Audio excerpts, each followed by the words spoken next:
India Canada relationship के दूसरे series में मैं आपसे ये बात करना चाहूँगा कि आज का जो सबसे बड़ा अपडेट है, इंडिया की जो एनआईए एजेंसी है उसने गुरवंत पंत सिंह पन्नू, जो कि एक खालिस्तानी सेपरेटिस्ट था, और अगर आपको याद होगा तो आपने इसको देखा होगा आज से 3 से 4 अराउंड 4 to 5 मंथ बिफोर, जब ये इंडियन दूतावास के सामने इसने काफ़ी ज़्यादा उपद्रव मचाया था और इंडियन दूतावास के ऊपर इन्होंने हमला भी किया हुआ था।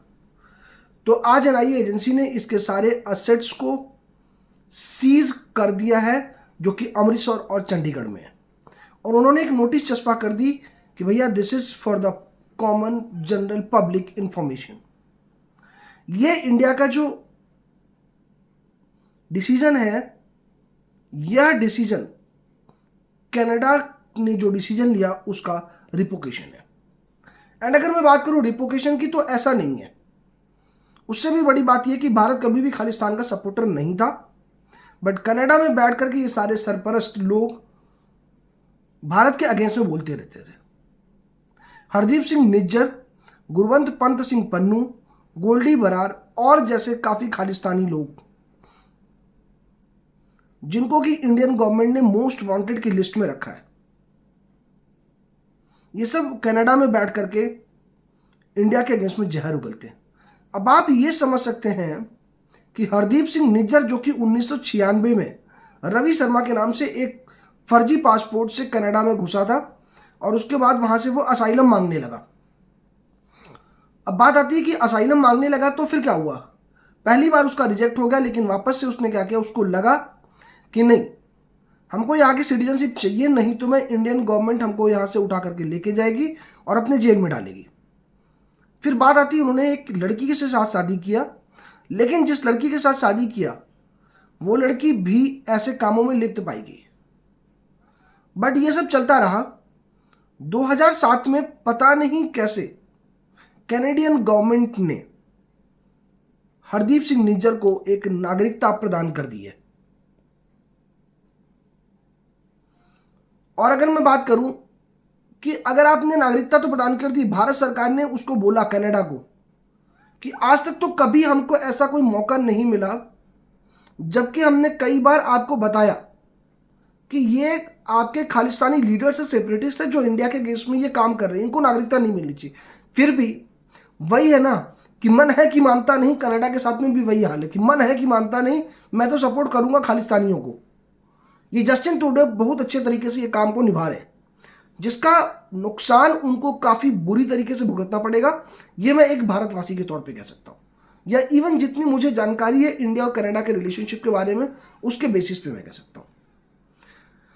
अब बात आती है कि जो गुरवंत पंत सिंह पन्नू था, उसकी प्रॉपर्टी अटैच तो कर लिया, वो काफी एफआईआर उसके ऊपर लॉन्च हुई है, बट जो निज्जर था उसका क्या था। इंडियन गवर्नमेंट ने एक डोजियर फाइल किया। डोजियर मतलब एक डॉक्यूमेंट होता है जहां पे उन्होंने एक बोला कि हरदीप सिंह निज्जर ने पाकिस्तान की आईएसआई एजेंसी के साथ मिलकर के उसने ट्रेनिंग ली, और वो ट्रेनिंग ले करके वो चाहता था कि मैं इंडिया में फंडेड टेरर चलाऊं, जो कि वो ऑलरेडी उस काम में चालू कर दिया था। भारत सरकार ने इसके लिए काफी ढेर सारे एक्शंस लिए थे। अब बात आती है कि कनाडा क्या करेगा। अब कनाडा चाहे कुछ भी कह ले, कनाडा को सपोर्ट कोई नहीं करने वाला है। रिसेंटली अभी जापान ने भी मना कर दिया कि कनाडा को वो सपोर्ट नहीं करेगा।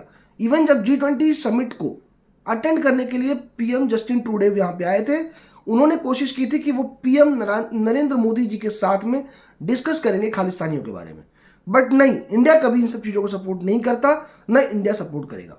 इवन एक एक्स पेंटागन ऑफिशियल ने बोला कि कनाडा पीएम का ये सबसे बड़ा मिस्टेक था, जो कि उन्होंने कनेडियन पार्लियामेंट में बोला कि हरदीप सिंह निज्जर की हत्या के पीछे इंडियन गवर्नमेंट या उसके किसी एजेंट का हाथ है, जिसके लिए उन्होंने कोई भी सबूत प्रकट नहीं कर पाए।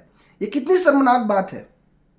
और मैं बताऊं, उससे भी बड़ी चीज, अगर मैं प्रीवियस के किसी इवेंट्स में चलूं, तो रवि शर्मा के अगेंस्ट में गवर्नमेंट ऑफ इंडिया ने रेड कॉर्नर नोटिस जारी किया था। रेड कॉर्नर नोटिस जारी करने का मतलब होता है कि आप जिस कंट्री में हैं उस कंट्री से बाहर आप कहीं नहीं जा सकते हैं। तुरंत उस कंट्री की जो पुलिस अगर आपको जानती है तो वो आपको तुरंत कब्जा कर लेगी। कनाडा ने क्या किया था, इसको नो फ्लाई जोन में डाल दिया। आप समझ सकते हैं कि कैनेडियन गवर्नमेंट इन सब कामों को कितना प्रमोट करती है और अपनी धरती पे ये जो पनपा रही है, एक दिन कहीं ऐसा ना हो जाए कि इनका भी हालत वही पाकिस्तान की जैसे हो जाए। And no doubt India being a developing country, अगर कनाडा से इन्वेस्टमेंट नहीं आएगा तो इंडिया के पास में और भी कंट्रीज से इन्वेस्टमेंट आएंगे।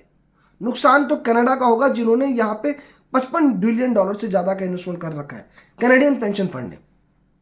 होप आपको ये चीज़ें इंडिया कनाडा रिलेशनशिप के मुद्दे से समझ में आ गई होगी।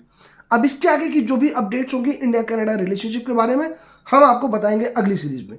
लेकिन इसके पहले मैं आपको बता दूं कि अगली सीरीज में मैं आपको बताऊंगा कि खालिस्तानी मूवमेंट बेसिकली उभरा कैसे और इसके पीछे इनका पर्पस क्या था। Thank you so much. जय हिंद, जय भारत।